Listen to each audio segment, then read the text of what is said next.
ఇలుగా ఉన్న మమ్ములను దేవాది దేవుడు మరి చీకటిలో నుండి నరకం నుండి తప్పించి మరి తన ఆశ్చర్యకరమైన వెలుగులోకి మమ్మల్ని తీసుకొచ్చాడు, రక్షణ ఇచ్చాడు. మరి ఈ విధంగా మేము రక్షించబడ్డాము. మరి గొప్ప కార్యము అందరి జీవితాల్లో జరగాలని మరి దేవుడు పాల్ గారిని సేవకు పిలిచారు. తను సేవకు వచ్చాక మేము ఒక రెడ్ హౌస్లో చిన్న కారిడార్లో స్టార్ట్ చేశాము దేవుని సేవ. మరి ఆ తర్వాత దేవుని ఉచితమైన కృప చేత ఈ స్థలంలో ఇక్కడ మందిరం ఏర్పాటు చేయబడింది. జీసస్ క్రైస్ట్ చర్చ్ ప్రారంభించి ఈ రోజుకి 2 సంవత్సరాలు పూర్తయింది. మరి ఒక్కసారి చప్పట్లు కొడుతూ దేవుని మహిమ పలుకుతాము. మరి గొప్ప దేవుడు మరి ఈ ప్రాంతంలో మరి చర్చి స్టార్ట్ చేయడానికి మాకు తన కృప ఇచ్చాడు. మరి మందిరం ఏర్పాటు చేసిన తర్వాత దేవుని ఉచితమైన కృప చేత మరి ప్రజలు నడిపించబడుతున్నారు. మందిరంకి వస్తున్న ప్రతి ఒక్కరూ కూడా దేవుని కార్యాలు వారి జీవితాల్లో చూశారు. మేము దేవుని మహిమపరచగలము. ఈ విధంగా మరి ఎన్నో కార్యాలు, అద్భుత కార్యములు మందిరంలో జరిగాయి. వారి జీవితాల్లో ఎన్నో మేలు కూడా అనుభవించారు. వస్తున్న ప్రతి ఒక్కరూ కూడా వారి జీవితాల్లో మేలు అనుభవించారు. అంతేకాదు దేవుడు ఇంకా కూడా గొప్ప కార్యాలు చేస్తాడు అన్న విశ్వాసం మాకుంది. కాబట్టి ఇంకా అనేక మంది మారు మనసు పొందాలని, రక్షణ పొందుకోవాలని, జీసస్ క్రైస్ట్ చర్చ్ మందిరాన్ని కూడా నడిపించబడాలని మేము ప్రతి దినము కూడా ప్రార్థన చేస్తున్నాము. మరి ఇటువంటి గొప్ప దేవుడు, సృష్టికర్త అయిన దేవుడు, దేవాది దేవుడు, సర్వశక్తిమంతుడైన ఆ ప్రభువుని మరి ఈ స్థలంలో ఈరోజు మన కూడి ఉన్న మనం అందరము కూడా చక్కగా స్తుతిద్దాము, ఆరాధిద్దాం. మరి అందరం లేచి నిలబడి దేవాది దేవుని మహిమ పరుద్దాము. అందరం లేచి నిలబడి మరి ఆయన్ని స్తుతించి ఆరాధించుకుందాము. ఇది దేవుడు మనకి ఇచ్చిన ఈ కృప. ఈ సమయంలో ఎంతో మంది ఆ దేవుని స్తుతించలేని స్థితిలో ఉండగా దేవుడు తన ఉచితమైన కృప చేత మనం అందరము కూడా స్తుతించుటకు ఆయన ఎంతో కృప ఇచ్చాడు. మరి ఈ సమయం మనం వ్యర్థపరచుకునక మనందరం కళ్ళు మూసుకొని ఆకాశం వైపు చేతులెత్తి ప్రభువుని స్తుతిద్దాము, ఆరాధిద్దాము. ఆయన గొప్ప కార్యములు చేసే దేవుడు, ఘనమైన కార్యములు మన జీవితాల్లో అనుభవిస్తున్నాము కూడా. మరి అటువంటి గొప్ప దేవుణ్ణి ఈ సమయం ఆరాధించుకుందాం, స్తుతిద్దాము. మనందరము కూడా మన హృదయపూర్వకంగా ఆయనకు కృతజ్ఞతాస్తుతులు చెల్లించుకుందాము. మరి ఆయన చేసిన మేలు ఒక్కసారి మనందరము కూడా తలంచుకుందాము. అందరం కూడా కళ్ళు మూసుకొని ఆకాశం వైపు చేతులెత్తి పరమందు ఆకాశం మందు ఉన్న నా దేవుణ్ణి, మన దేవుణ్ణి, ఆకాశము నా సింహాసనము, భూమి నా పాదపీఠం అని చెప్పిన ఆ దేవాది దేవుణ్ణి, ఎవ్వరు సమీపించడాని తేజస్సులో ఉన్న దేవాది దేవుని మనం స్తుతిద్దాము. స్తుతి మన స్థితిని ఖచ్చితంగా మారుస్తుంది. కాబట్టి ఈ సమయం వ్యర్థం చేసుకొనక ఈ సమయం అంతా కూడా మనకి ఎన్ని బాధలు ఉన్నా, ఎంత అనారోగ్యం ఉన్నా, ఎన్ని సమస్యలు ఉన్నా కూడా కొంతసేపు అవన్నీ కూడా పక్కన పెట్టేద్దాము. మన హృదయం దేవుని సన్నిధానానికి దగ్గరగా తీసుకొని వెళ్దాము. మన హృదయం అంతా ఆయన్ని నింపుకొని ఆయన్ని ఆరాధించి స్తుతించుకుందాము. ఇది దేవుడు మనకిచ్చిన గొప్ప ధన్యత ఇది.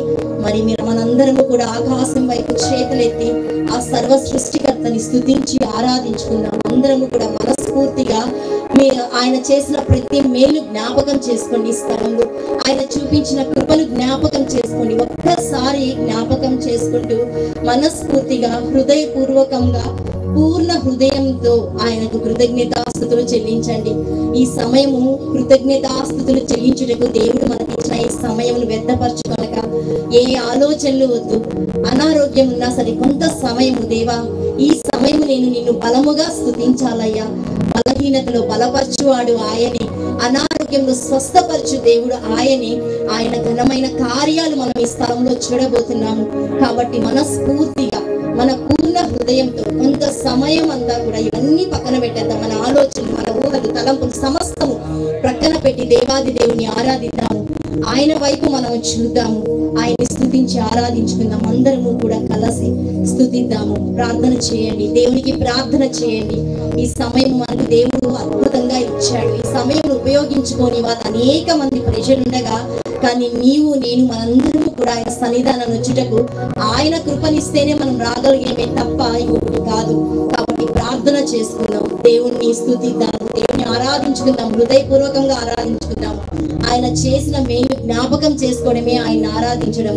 కాబట్టి హృదయపూర్వకంగా చెప్పండి, ప్రార్థన చేయండి, కృతజ్ఞతాస్తుతులు చెల్లించండి, జ్ఞాపకం చేసుకోండి. ఆయన్ని హృదయపూర్వకంగా జ్ఞాపకం చేసుకుందాము. యేసుని విశ్వసించువారు నిత్య జీవమునొందెదరు. చెప్పుకుంటాము ప్రకటిద్దాం. యేసుని విశ్వసించువారు నిత్య జీవమునొందెదరు. అందరం చెప్తాం ఒకసారి. యేసుని విశ్వసించువారు నిత్య జీవమునొందెదరు. యేసుని విశ్వసించువారు నిత్య జీవమునొందెదరు. మరొకసారి చెప్తాం. యేసుని విశ్వసించువారు నిత్య జీవమునొందెదరు. ఆనందముతో దినదినము సంతోష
ఎదరదు